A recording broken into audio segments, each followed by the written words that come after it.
Aviation గురించి awareness చాలా తక్కువ. అవును. కలడానికి కళలు మాత్రం ఎయిర్లైన్స్ రిలేటెడ్గా కనేస్తారు, ఎయిర్పోర్ట్ రిలేటెడ్గా కంటారు, కానీ ఎక్కడ కోర్స్ చేస్తే ఏ జాబ్ వస్తుంది అనేది చాలా క్లియర్గా తెలియదు. అలాంటి వాళ్ళ కోసం మీరు ఏం చెప్తారు క్లుప్తంగా చెప్పాలి అని? యాక్చువల్గా ఎయిర్పోర్ట్లో రకరకాల డిపార్ట్మెంట్స్ ఉంటాయి. లైక్ ఎయిర్లైన్ ఆపరేషన్స్లో కొంతమంది వర్క్ చేస్తారు. మీ దగ్గర ఉండే కోర్సెస్ గురించి? ఎస్, మా దగ్గర ఉండే కోర్సెస్, అన్ని కోర్సెస్ ఉన్నాయండి. Like we're from aviation background, so ఎక్కడా లేని కోర్సెస్ అన్ని మన దగ్గరే ఉంటాయి. Because like this is one of the best place to get in to all the courses. ఆ కోర్సెస్లో మా దగ్గర ఎయిర్లైన్ ఆపరేషన్స్ ఉంటుంది, ఎయిర్పోర్ట్ ఆపరేషన్స్ ఉంటుంది, రెండింటికి డిఫరెన్స్ ఉంటుంది.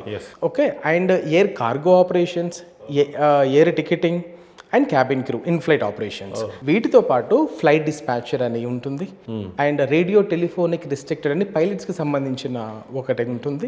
అండ్ పైలట్కి గ్రౌండ్ క్లాసెస్ అని ఉంటాయి. సో వాళ్ళు ఫ్లయింగ్కి వెళ్ళే ముందు గ్రౌండ్ క్లాసెస్ రావాలి, ఆ క్లాసెస్ ఉంటాయి. అండ్ ఏరోస్పేస్ టెక్నికల్ పబ్లికేషన్ అని కొన్ని కోర్సెస్ ఉంటాయి.